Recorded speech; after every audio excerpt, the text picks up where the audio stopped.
भज्जलाल शर्मा ने मानसरोवर स्थित जैन मंदिर में आचार्य श्री सुंदर सागर जी महाराज की मंगल दिव्य देशना कार्यक्रम में शिरकत की। सीएम भज्जलाल शर्मा ने जैन मंदिर में पूजा अर्चना की और जैन मुनियों से आशीर्वाद भी लिया है। सीएम जैन मंदिर में भजन कीर्तन में भी शामिल हुए। उसी दौरान की तस्वीर हम आपको दिखा रहे हैं। सुबह सुबह कार्यक्रम में शिरकत करने के लिए मुख्यमंत्री भज्जलाल शर्मा पहुंच गए। आचार्य श्री सुंदर सागर जी महाराज की मंगल दिव्य देशना कार्यक्रम की ये तस्वीरें आपके सामने हैं। इसके साथ साथ जैन मंदिर में मुख्यमंत्री ने पूजा अर्चना भी की और जैन मुनियों का आशीर्वाद भी प्राप्त किया। भजन कीर्तन में भी मुख्यमंत्री शामिल हुए। जयपुर से ये तस्वीर आपके सामने है।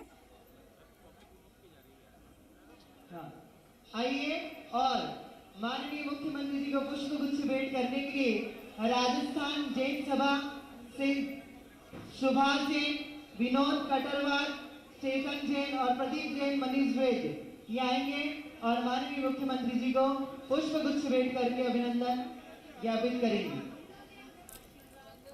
मंगल दिव्य देशना ये कार्यक्रम जिसकी 2 तस्वीरें इस वक्त आपके सामने स्वागत अभिनंदन सीएम का किया जा रहा है। बनाना इतना आसान नहीं होता है।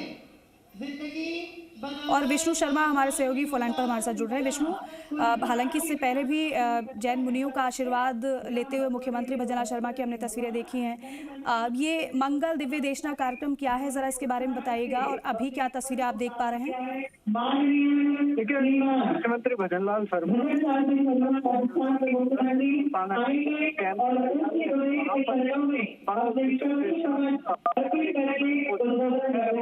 सुंदर सागर महाराज जी का जो प्रवचन है वो मुख्यमंत्री भज्जलाल शर्मा, मंत्री गौतम कुमार दत्त सहित तमाम जो सामान्य लोग यहाँ पर मौजूद हैं वो सुनेंगे। मुख्यमंत्री भज्जलाल शर्मा की ओर से जो जैन मुनि हैं उनका आशीर्वाद लिया जा रहा है। मुख्यमंत्री भज्जलाल शर्मा ने देखिए, मुख्यमंत्री भज्जलाल शर्मा बोल रहे हैं, वो अपने भाषण की शुरुआत कर रहे हैं। सबसे पहले वो हम अपने दर्शकों को जी ठीक है विष्णु, हम रोक रहे हैं आपको, जरा अब सीएम क्या कह रहे हैं वो सुन लेते हैं।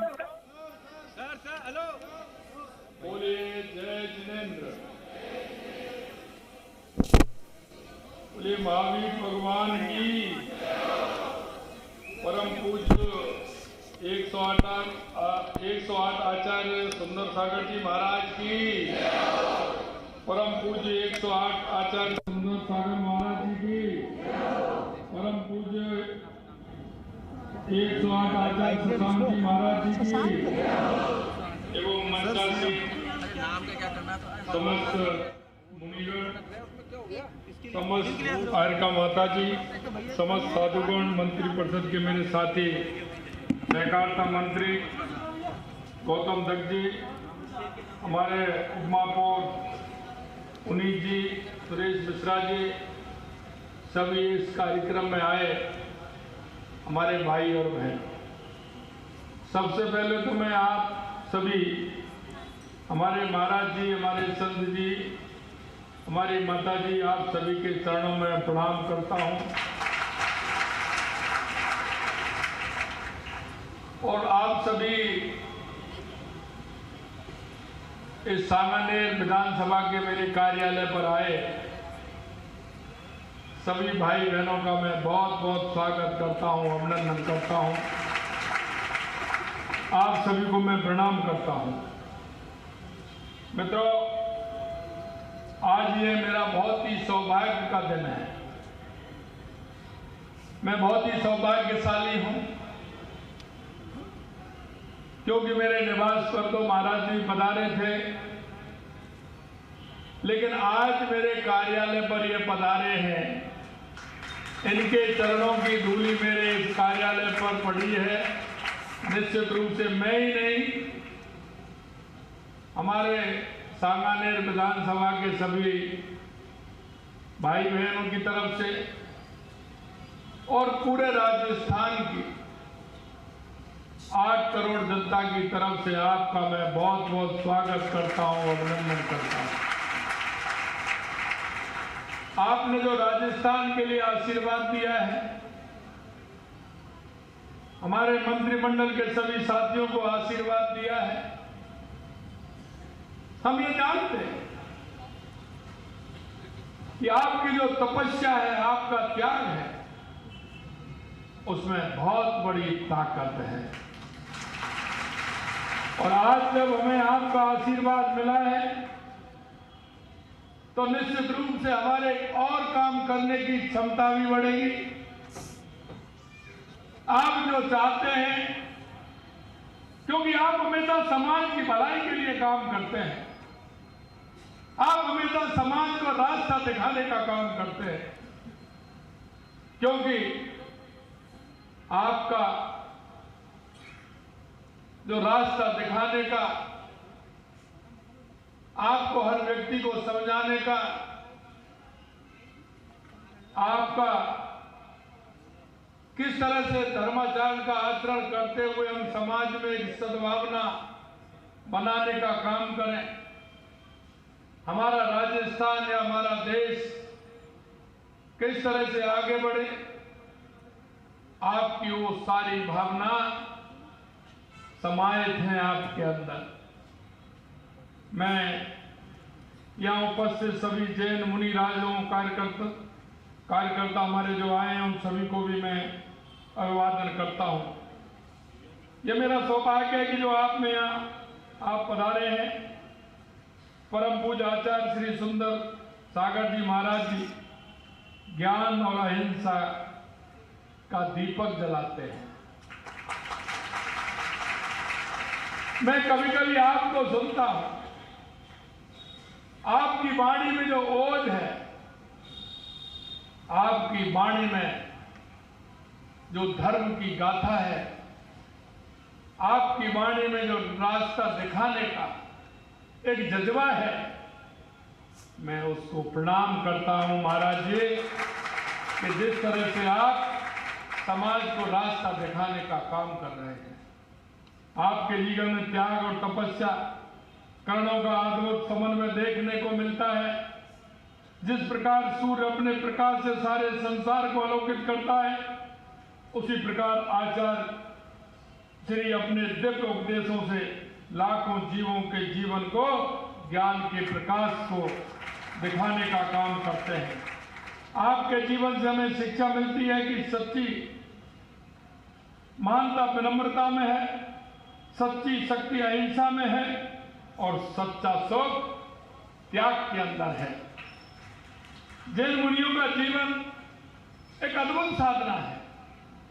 जब हम देखते हैं तो कई लोगों के मन में कल्पना होती होगी कि उनका जीवन कैसा है, लेकिन इसके साथ साथ जिस आनंद भाव से आप उसको स्वीकार करते हुए आम जन को रास्ता दिखाने का काम करते हैं, निश्चित रूप से ये सभी के दिलों में उतरता है और आपके प्रति जो सम्मान और जो स्नेह का भाव रहता है वो बहुत ही अलग होता है। आप सांसारिक सुखों को त्याग कर आध्यात्मिकता का मार्ग पर चलते हैं। आप नंगे पैर चलते हैं ताकि धरती के किसी जीव को कष्ट ना हो। आप अपना दुख सहन करते हैं लेकिन किसी जीव को किसी प्रकार का कष्ट नहीं देते हैं। वे मुख पर वस्त्र रखते हैं ताकि श्वास में कोई सूक्ष्म जीव नहीं आ जाए। पानी को भी छान करके पीना बहुत बड़ी बात होती है। यह आपकी शिक्षा इस देश की संस्कृति को आगे बढ़ाने का जिस तरह से काम कर रही है, युवा पीढ़ी को जो आपका मार्गदर्शन मिल रहा है, यह कितनी गहरी करुणा है कि कितनी पवित्र भावना आपके अंदर है। आप समाज को सही मार्ग दिखाने वाले दीपक हैं। आज आप सबके यहाँ पधारने से ये धरती पावन तीर्थ बन गई है। जैन धर्म केवल एक धर्म नहीं, यह जीवन जीने की पूर्ण कला है। अगर आपको किसी को भी सुखी रहना है तो हमारे मुनिवर, हमारे संत और महंतों की तरफ देख लीजिए, आपको कोई दुखी नहीं रहेगा। आप सुखी रहने वाले हैं। जैन धर्म में मानवता, करुणा, अहिंसा के मूल सर्वोपरि है। इस धर्म के 24 तीर्थंकरों ने समय समय पर मानव जाति को सही मार्ग दिखाया। जैन धर्म की सबसे बड़ी विशेषता अहिंसा। अहिंसा परमो धर्म ये केवल एक वाक्य नहीं है, बल्कि संपूर्ण जीवन दर्शन है। जैन धर्म हमें सिखाता है कि हर प्राणी में आत्मा है, हर जीव को जीने का अधिकार है। आज जब पूरी दुनिया हिंसा से जूझ रही है, तब जैन धर्म का ये संदेश और प्रसारित हो जाता है। अगर हर व्यक्ति अपने जीवन में अहिंसा का पालन करे तो ये धरती स्वयं में स्वर्ग बन जाती है। जैन धर्म के 5 महाव्रत बताए।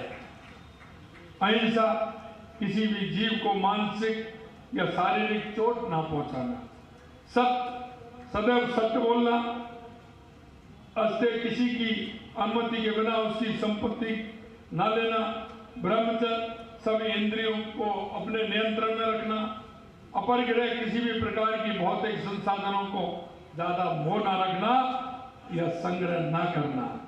आज की भौतिकवादी दुनिया में ये सीख बहुत जरूरी है।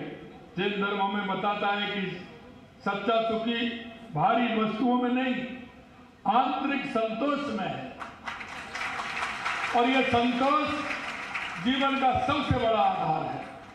कोई बाहरी शक्ति हमें सुख दुख नहीं देती, बल्कि हमारे कर्मों का फल ही हमारा भविष्य तय करता है। मैं आपको बताना चाहता हूं महाराज जी, मेरे को जब भी कोई सूचना आती है, हमारी सरकार जैन धर्म के विकास के लिए भी संकल्पित है। जब भी मेरे को कोई भी हमारे संत महंत जहां आते हैं, मैंने कह रखा है कि जब भी आए, हमारे वो प्रदेश के विशिष्ट अतिथि हैं, वो हमारे राजस्थान में आते ही उनको सुविधा मिलेगी।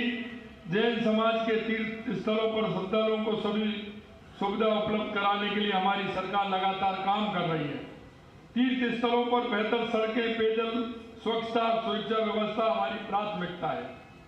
साथियों, मैं आप सभी से अनुरोध करता हूं कि इन महान मुनिराजों के उपदेशों को केवल सुनने के लिए नहीं, उन्हें जीवन में उतारने के लिए काम करना है।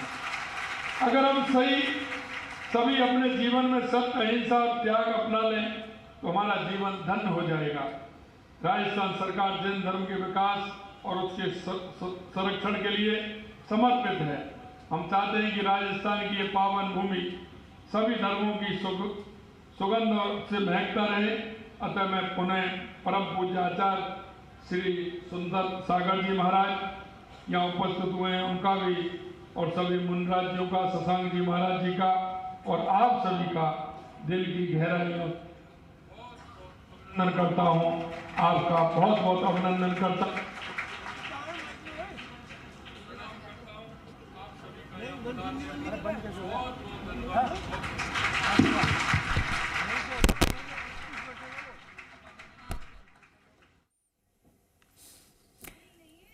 तो देखिए, आप जयपुर से सीधे मुख्यमंत्री भजनलाल शर्मा का संबोधन सुन रहे थे आचार्य सुंदर सागर जी महाराज के सानिध्य में, क्योंकि यहाँ पर ये कार्यक्रम भी है जिसमें शिरकत मुख्यमंत्री कर रहे हैं, और साथ ही साथ जैन मुनियों का आशीर्वाद लिया और आशीर्वाद के बाद अपना संबोधन भी दिया।